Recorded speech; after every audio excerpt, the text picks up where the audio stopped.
ពួកយើងនឹងការពារទឹកដីនេះ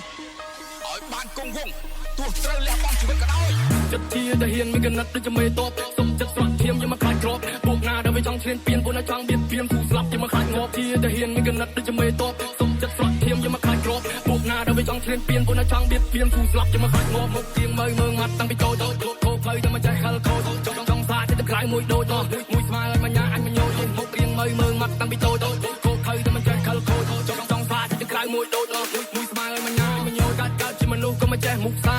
មានរស់មានម្នាក់សេកានៅខ្ញុំមិនចេះសំដែងរូបប៉ឹងខ្លួនឯងខ្ញុំមិនណាងអ្នកណាទេលើស្ទួយតែជួយខ្លួនឯងហត់ពោះដូចខែមិនច្បាស់អ្នកណាទេដើររត់ផ្លូវមានតែអ្នកច្រណៃមានតែអ្នកចំបែងតែខ្ញុំមិនជឿស្វាទេខ្ញុំមិនខ្លាចងាប់មុខទៀងមើងមាត់តាំងពីតូចខោផ្លូវខ្ញុំមិនចេះខលខូចចង់សាទៅក្រៅមួយដូចមួយស្មើឲ្យមញ្ញាអញមញោមុខរៀងមើងមាត់តាំងពីតូចខោផ្លូវខ្ញុំមិនចេះខលខូចចង់សាទៅក្រៅមួយដូចមួយស្មើឲ្យមញ្ញាអញមញោកើតជាមនុស្សក៏មិនចេះមុខសាមានរស់មានម្នាក់សេការស់នៅខ្ញុំមិនចេះសំដែងរូបប៉ឹងខ្លួនឯងខ្ញុំមិនណាងអ្នកណាទេលើស្ទួយតែជួយខ្លួនឯងហត់ពោះដូចខែមិនច្បាស់អ្នកណាទេដើររត់ផ្លូវមានតែអ្នកច្រណៃមានតែអ្នកចំបែងតែខ្ញុំមិនជឿស្វាទេ